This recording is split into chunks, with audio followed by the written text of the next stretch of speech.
In 1981, I learned that there are things in this world which are not meant for human eyes. Apparently, I didn't learn my lesson because 33 years later, on a Saturday night, I sat down and watched the second episode of the Dr. Ncuti era Doctor Who, the episode called The Devil's Chord, right before going to bed. All I have is nightmares. All right, there's a lot of stuff that the episode left me stunned. But just rip off the Band-Aid and get right to it. The whole premise of the episode is pretty basic when you get down to it. What if the Doctor went to a world that had no music? That could be an interesting storyline. How did it happen? Where did it go? How do you bring it back? Interesting storyline, right?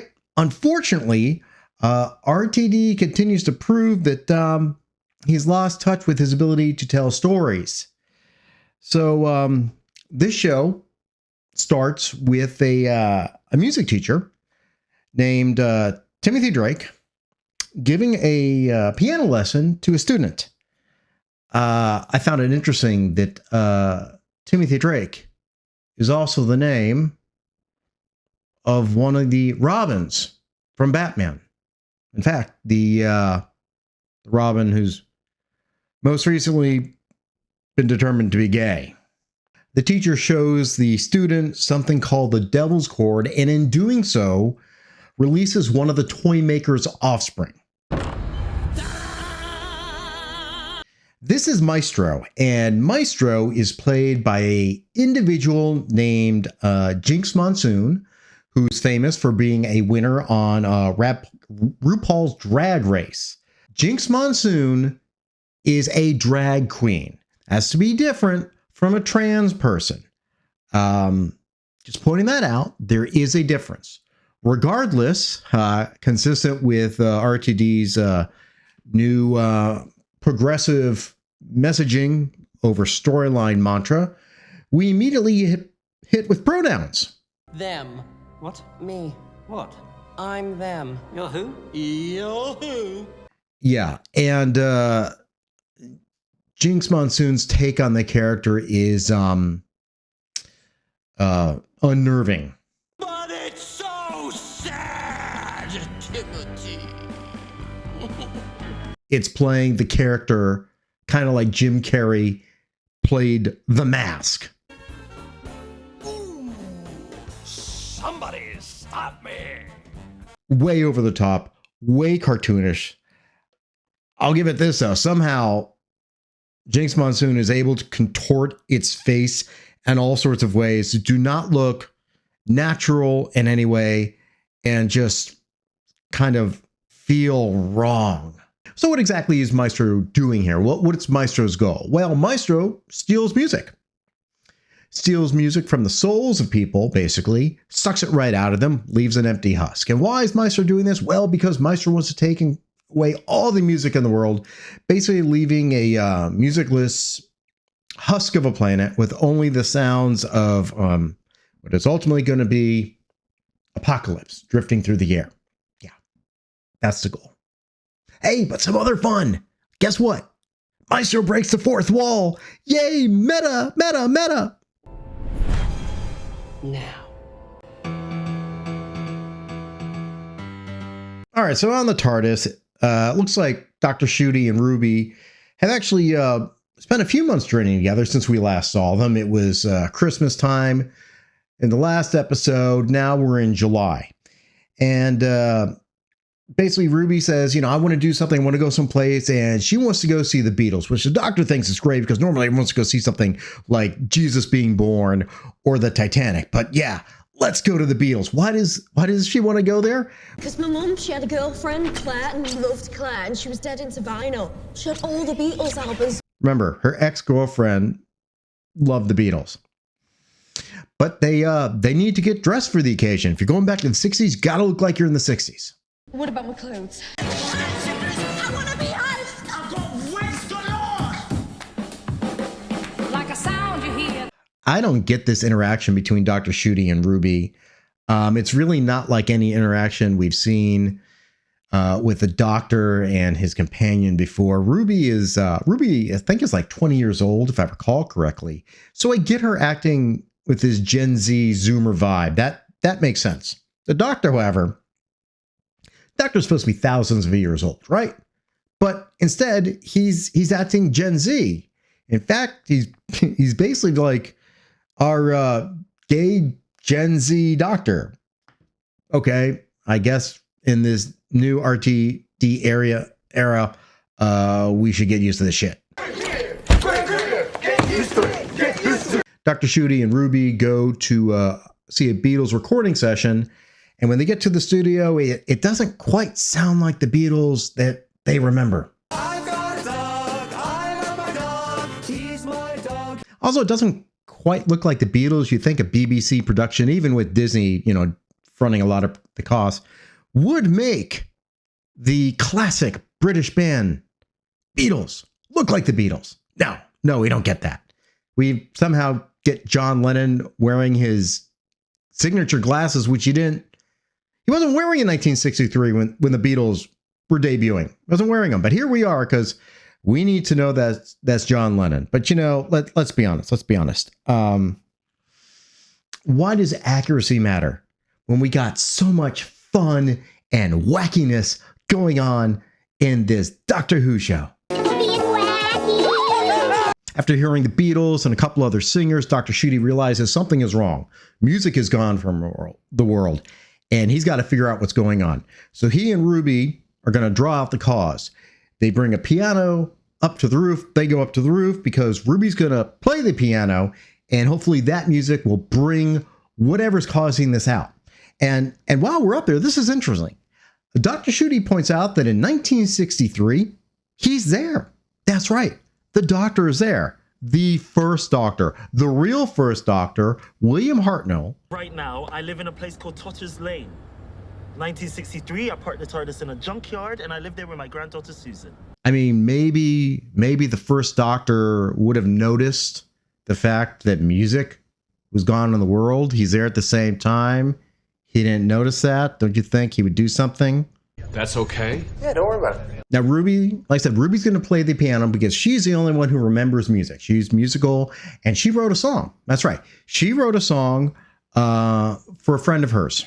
I wrote this for my friend Trudy when a girl broke her heart. Yeah, she wrote a song for her friend whose girlfriend broke her heart. So I guess there are no more heterosexual couples in Doctor Who at all.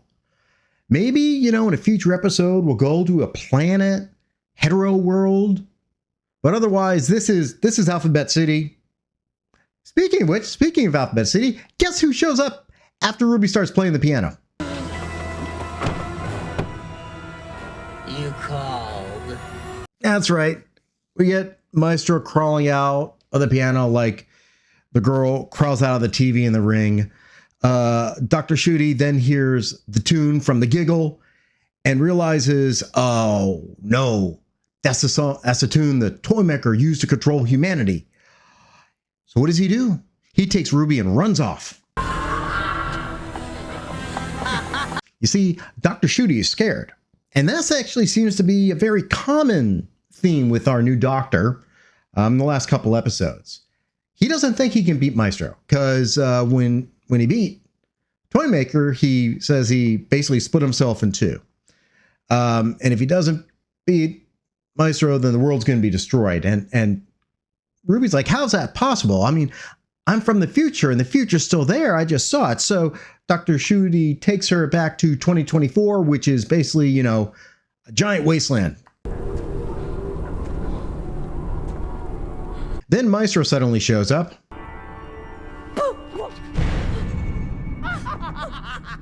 Sings about some daddy issues.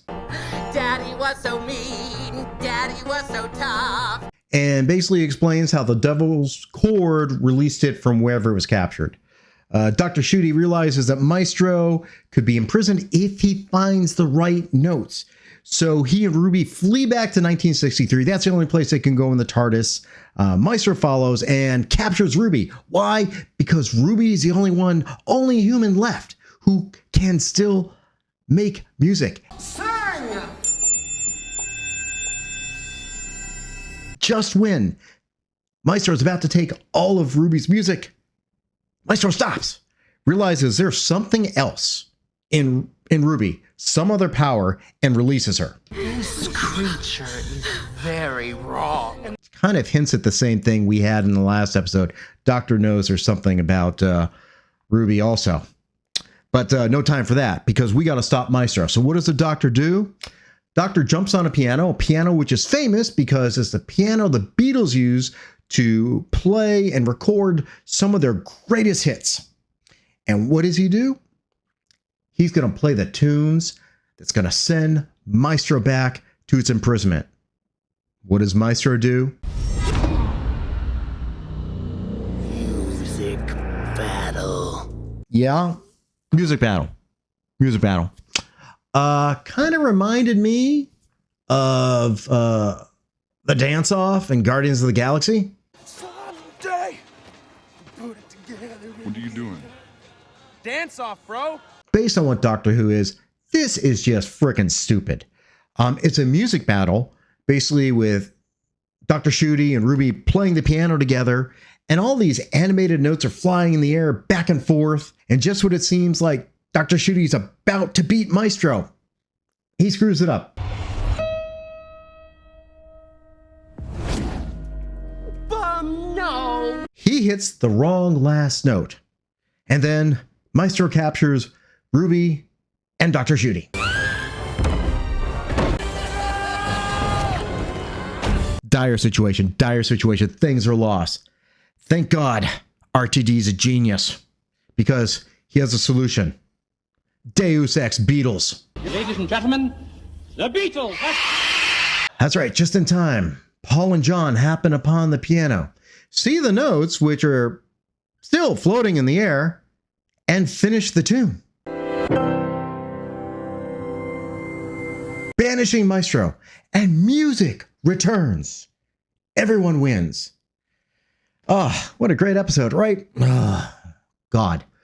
You know what? It's not over. No. Just when you think this episode was great, can't get any greater, guess what? You're wrong. You know why? Because there's always a twist at the end. We get a 3-minute musical number, which seems like it belonged at the end of a Bollywood movie. I've never seen anything like this in a Doctor Who episode in my life. It was cringe. It was terrible. And this is a reaction of myself after I finished watching it. Holy fuck. That was the weirdest, gayest thing I've ever seen in my fucking life. Yeah, so this maybe was the worst episode of Doctor Who I've ever seen.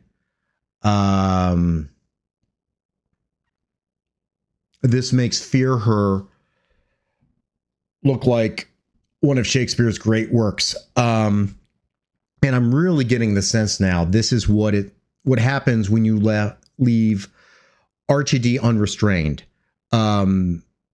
Basically, he's saying like, I finally get to do what I really want to do, which I guess is be the gay musical theater kid he always was. I mean, did he not get a chance to write for Glee earlier in his life? Because that's what this feels like.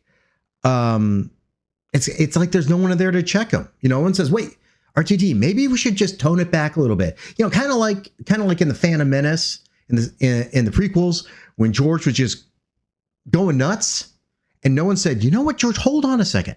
Maybe we shouldn't make Jar Jar so fucking stupid. There was no one there to do that. Not like in the original series. So, basically we're getting RTD doing what he always wanted to do, I guess. And since it's 2024, he says, how can you not have progressive messaging in a show these days? And now, what I understand is this show isn't made for me. At least that's what that article said from Metro UK. I guess it ain't for us cis white males. Definitely ain't for us cis white middle-aged guys, I guess. And Jinkx Monsoon also says, screw you to the fans. There's an article in Slate which says Jinkx Monsoon is right on time. I know a lot of people might not even watch this season of Doctor Who because it's taking such a decisively queer step. Yikes, yes it is. However, if they watch it, I think they'll see we're just actors playing characters. And if they don't watch it, then who needs them? I truly believe that for every fan we lose to transphobia, we're going to have 2 or 3 more coming in because they're excited for trans representation. Well, guess what? Those numbers don't work.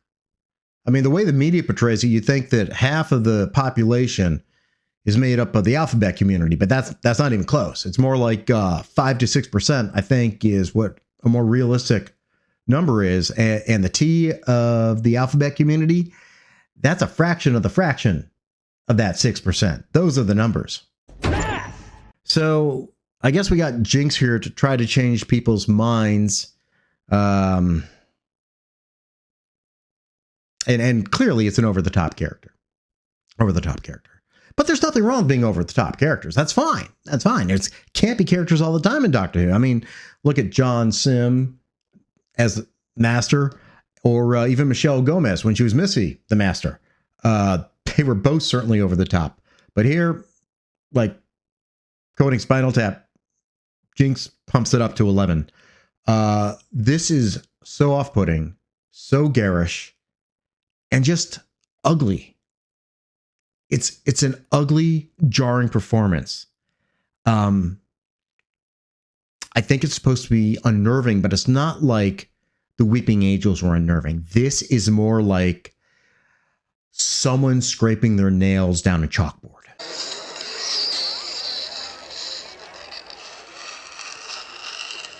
And honestly, if you want to argue against drag queen storytime hour at a library, maybe show people a clip from this show. I guess I got to talk about Dr. Ncuti, but not much really changed since I've seen him so far. He's not the Doctor. No sense of gravitas, no sense of command, no sense that he can solve a problem. How was it the Doctor was always able in the past to solve problems? How could the Doctor do that? Because I'm clever! That's right. Doctor's smart. Doctor's clever. And that's how the Doctor figured out problems. Here, I don't get a sense of intelligence from Dr. Ncuti. There's definitely no sense of experience behind him. I mean, quoting that your granddaughter's over there with the first version of yourself, that's just reading a Wikipedia page. That's nothing. All we got here is a flamboyant gay black guy who calls himself the Doctor. And he gets to hang out with his gal pal Ruby. Let's just call the show Ruby and her gay alien BFS and be done with it. Unfortunately, it's not done yet. We still got 6 more episodes, and the next one is written by Stephen Moffat. Remember him? Helmed the years with Matt Smith and Peter Capaldi. Remember the end of Peter Capaldi's time. So let's see how Moffat messes up the Doctor now. Questions, comments, witticisms down below. Click all the good buttons. See you guys later. No, you can't unsee it. It's nightmare fuel.